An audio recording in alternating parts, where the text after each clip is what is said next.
네, 안녕하세요. 블록체인 비즈니스 마케팅 전문가로 활동하고 있는 고태우입니다. 자, 오늘 여러분들께 ICO를 통해서 약 1,000억 원의 모집을 성공한 이 킨 프로젝트에 대해서 한번 소개시켜 드리도록 하겠습니다. 자, 저와 함께 시작하도록 하시죠.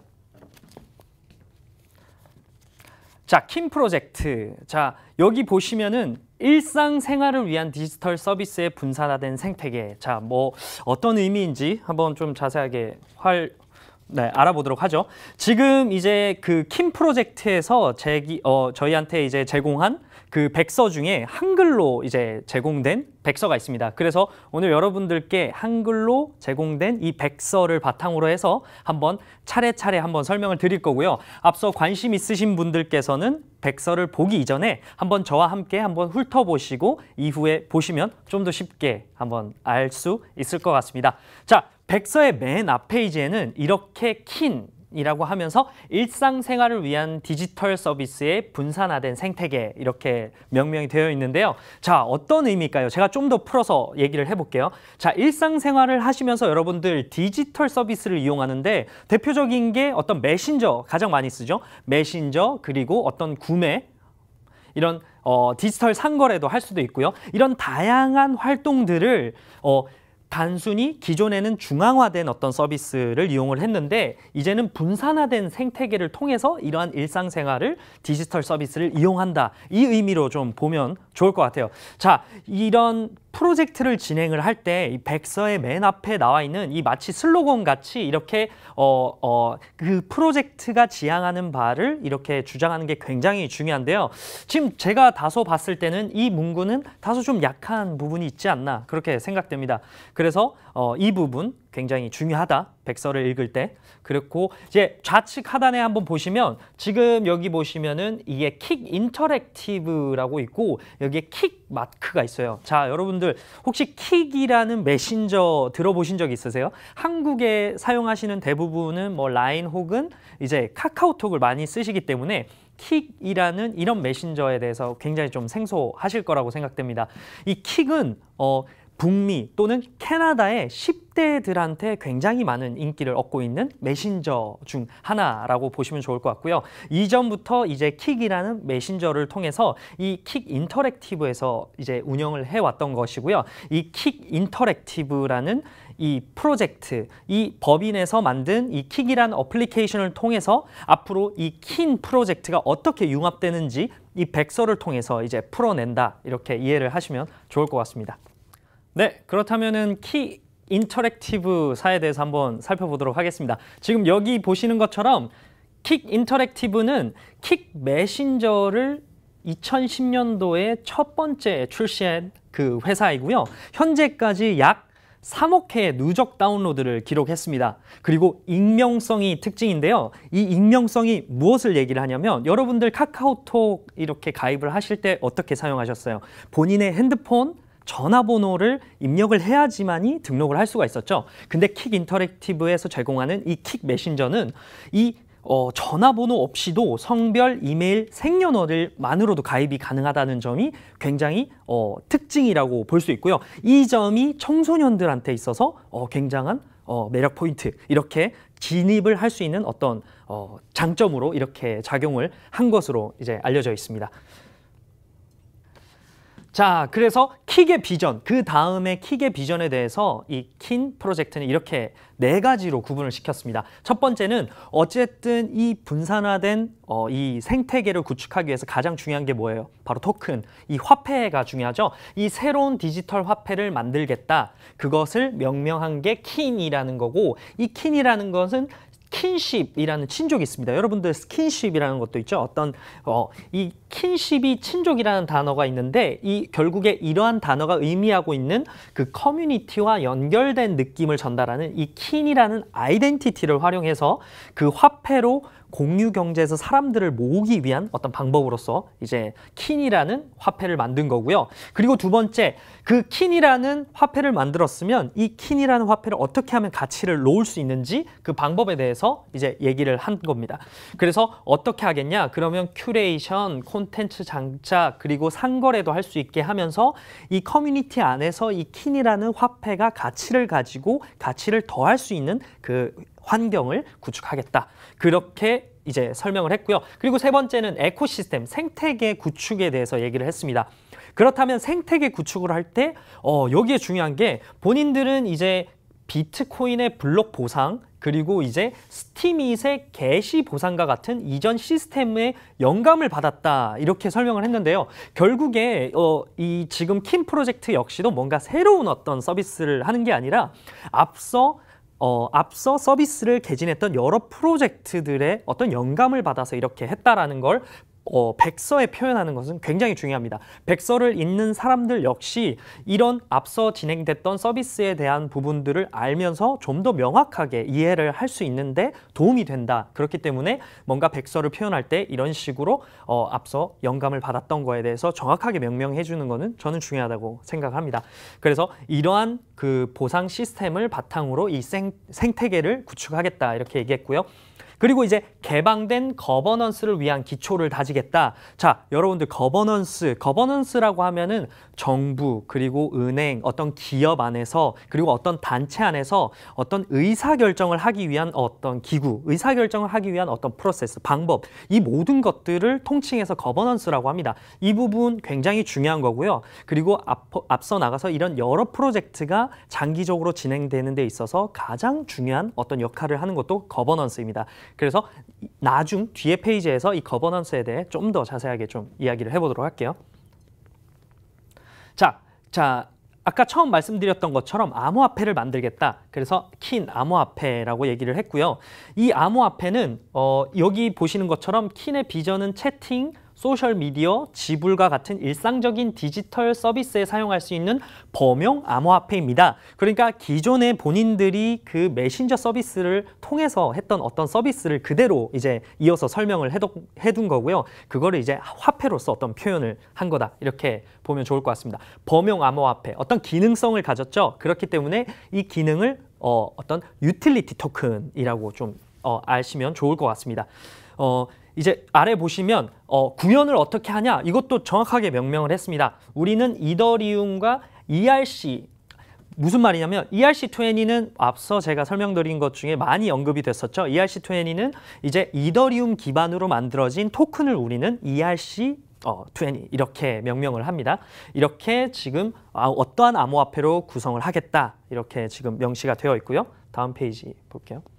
그리고 그러면 킥 내부에서 디지털 경제를 어떻게 구축을 했느냐 이 부분은 우리가 그만큼 이 경제를 구축할 수 있는 어떤 자본이나 어떤 인프라가 구축되어 있는지 이 부분을 표현하기 위해서 이렇게 백서에 담았습니다. 자, 보시면은 이렇게 그 어플리케이션, 메신저 어플리케이션 순위에서도 7위에 기록을 하고 있고요. 7위이지만 결코 낮은 숫자가 아닙니다. 전체 어떤 그 메신저 규모에서 7위는 굉장한 어떤 의미성을 가진 규모이고요. 그리고 이제 수천만 명의 어떤 이용객들을 운영하고 그 다음에 하루에도 수백만 건의 어떤 그 트랜잭션을 관리하고 이제 처리를 했던 그런 경험이 있다라는 걸 표현하기 위해서 이렇게 표시를 했던 거고요. 지금 뭐 이 차트가 재밌습니다. 여기 보시면 월간 킥 포인트와 그 비트코인 거래 건수에 대해서 비교를 했는데요. 뭘 의미하냐면 기존의 본인들이 중앙 집중화 안에서 이렇게 그 본인들이 포인트에 대한 사용을 할 수 있도록 이제 이미 한번 서비스를 했었습니다. 그 서비스 안에서도 충분히 트랜잭션이 일어났다. 우리 안에서도 이런 경제가 일어날 수 있는 그 백데이터도 우리도 갖추고 있다. 그렇기 때문에 우리가 이거를 분산화된 환경에서 또다시 구축한다면 충분히 우리는 잘할 수 있다에 대한 표현으로 좀 해석하면 좋을 것 같아요. 네. 자, 앞서 이제 세 번째 말했던 것 중에 그렇다면은 기존에 있는 서비스에서 분산화된 서비스, 분산화된 네트워크를 어떻게 하면 통합시킬지 그들의 전략에 대해서 얘기를 하는 건데요. 그 킥이라는 메신저에서 그 킨이라는 암호화폐를 어떻게 하면 통합시킬지 그들의 어떤 사례들을 얘기를 했습니다. 기존부터 했던 그 VIP 그룹, 뭐 이제 프리미엄 사용자에 대한 생성 콘텐츠, 뭐 메시지, 어떤 팁 주기, 그 킨이라는 암호화폐를 어떤 식으로 이렇게 활용할지 그들의 사례들을 이렇게 다양하게 보여주면서 백서 안에 설명했던 점 인상 깊은 것 같아요. 그리고 이제 말씀드렸던 것처럼 그 거버넌스에 대해서 이제 말씀드릴 건데요. 이제 킨 프로젝트 같은 경우는 킨 파운데이션이라는 재단을 설립해서 이 ICO로 모금했던 이 자금을 차례차례 분배를 하면서 운영하는 그 정책을 펼치는 겁니다. 그래서 킨 재단에서 어떤 방식으로 하는지 앞서서 제가 거버넌스에 대해서 간략하게 말씀드릴게요. 거버넌스라고 하는 것이 지배 구조와 의사결정을 어떻게 할 것인지에 대한 방법이라고 말씀드렸잖아요. 거버넌스는 시스템의 어떤 공식, 비공식적인 어떤 규칙을 생성할 수도 있고요. 그리고 기존에 있는 규칙에서 업데이트도 할 수 있고요. 또는 삭제시킬 수도 있습니다. 이 모든 의사결정 프로세스와 같은 거다라고 이해를 하시면 좋을 것 같아요. 그리고 이런 예로서 어떤 코드를 변경하는 것, 그리고 어떤 법규를 결정하고 그 프로세스를 정정하고 그 다음에 어떤 책임 담당자가 누군지를 결정하는 이 모든 의사결정에 대해서 이 거버넌스가 포함되고 있다. 거버넌스가 의미하고 있는 범위는 굉장히 넓다 이렇게 이해하면 좋을 것 같은데요. 그렇다면은 암호화폐 이제 암호화폐 이런 프로젝트를 볼 때 어떠한 분류로 좀 나눠져 있을까요? 이 세 가지로 나눠져 있을 수 있습니다. 보시는 것과 같이 첫 번째는 블록체인 또는 네트워크 거버넌스가 있고요. 두 번째는 프로젝트 거버넌스, 그리고 세 번째는 자금 거버넌스. 이렇게 ICO를 하고 그 프로젝트가 진행될 때 이러한 세 가지의 거버넌스로 나눠져 있다. 이 개념만 가지고 계시면 좀 더 거버넌스에 대해서 쉽게 좀 이해하실 수 있을 것 같아요. 블록체인 또는 네트워크 거버넌스라고 하면은 이 밑에 보시는 것처럼 POW, POS, DPoS처럼 어떤 거래 트랜잭션을 검증하는 이런 컨센서스에 대한 그런 부분을 말하는 거고요. 프로젝트 거버넌스는 기술뿐만 아니라 이 네트워크 관리, 그 다음에 메타 거버넌스라고 이 거버넌스 전체 자체의 룰을 바꾸는 어떤 그 거버넌스를 의미합니다. 이런 모든 거를 통칭하는 그 거버넌스. 그리고 자금 거버넌스는 저희가 ICO 혹은 이제 펀딩을 통해서 이제 자금을 유치를 했잖아요. 그러면 이 유치한 자금을 어떤 식으로 운영을 하고 관리할지에 대한 부분의 거버넌스다. 그래서 어떤 백서를 읽을 때도 기본적으로 거버넌스는 이렇게 세 가지로 나눠져 있다라는 걸 이해하고 보시면 좀 더 편하게 읽으실 수 있을 것 같아요. 그래서 지금 킨 파운데이션에서 진행하고 있는 이 거버넌스에 대한 목표들도 결국에 앞서 제가 말씀드렸던 이 블록체인 네트워크 거버넌스와 프로젝트 자금 거버넌스가 이렇게 한데 녹여져 있다. 이렇게 좀 보시면 좋을 것 같아요. 그리고 이제 이제 프로젝트의 토큰 할당 계획에 대해서 말씀드리겠습니다. 킨 토큰 할당, 저는 10조는 처음 본 것 같아요. 킥에서 이제 그 10조의 총 그 킨을 이제 총 발행하겠다 이렇게 이제 말을 했고요. 이제 그 중에서 이 10조를 이제 퍼블릭 세일을 통해서 전체 배분을 합니다. 전체 배분을 통해서 이제 세 가지로 나눴는데요. 킨 보상 엔진을 운영하는 데 이제 사용을 할 거고요. 그리고 마케팅을 하는 데 사용하겠다. 그리고 운영 비용을 이제 사용하는 데 있어서 이 할당된 토큰을 사용하겠다. 이렇게 그들은 얘기를 했고요. 공급 일정도 이렇게 자세하게 얘기를 했습니다.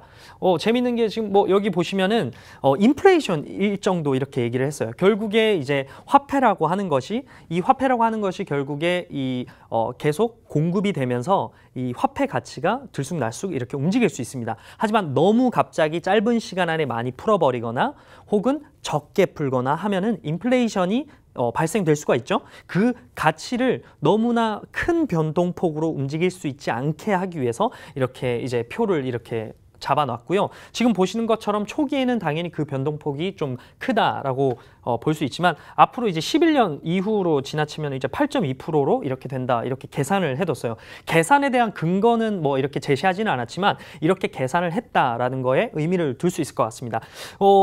봤을 때 8.2%는 좀 높은 수치로 보이는 것 같아요. 왜냐하면 이제 비트코인이 지난 10년간 10년이 지난 지금 현재 지금 4에서 5% 정도의 인플레이션을 기록하고 있는 것을 감안했을 때는 높은 수치로 기록되어 있다. 이렇게 볼 수 있고요. 세 번째로 이제 볼 때 이렇게 토큰 발행할 때 토큰이 시계열에 따라서 어떻게 배분되는지도 이렇게 표현을 했습니다. 이 부분은 저도 의미가 있다라고 생각합니다. 무조건 이렇게 투자를 하겠다가 아니라 어떤 시간 흐름에 따라서 처음에는 모든 퍼블릭 세일에 참여한 사람들에게 이 토큰이 배분이 되고요. 그리고 이제 3개월이 지나면 재단의 킥 운영에 킥에 이제 할당이 된다. 그리고 1차년도, 2차년도, 3차년도에 따라서 그 배분의 퍼센테이지가 이렇게 차차 늘어나고 줄어들고 이렇게 된다라는 것을 표현을 했습니다. 자, 오늘 여러분들의 킨 프로젝트에 대해서 이제 말씀을 드렸는데요. 결국 메신저 서비스를 하고 있는 이 기존의 서비스를 이 블록체인, 이 분산화된 네트워크를 융합시켜서 하는 이러한 ICO를 우리는 리버스 ICO라고 합니다.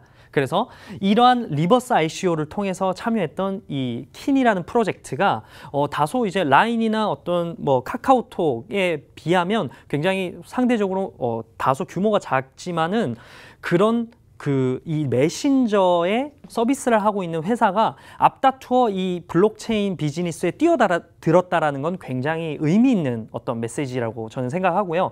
앞서 킨 프로젝트가 이제 이렇게 일상생활에도 디지털 이제 서비스를 활용하는 거를 분산화된 그 생태계에서 활용할 수 있도록 이렇게 그들이 지향하는 부분이 어떻게 구현할 수 있는지 장기적으로 한번 지켜볼 필요가 있을 것 같습니다. 오늘 여러분들께 소개시켜드릴 킨 프로젝트는 여기서 마치도록 하겠습니다. 감사합니다.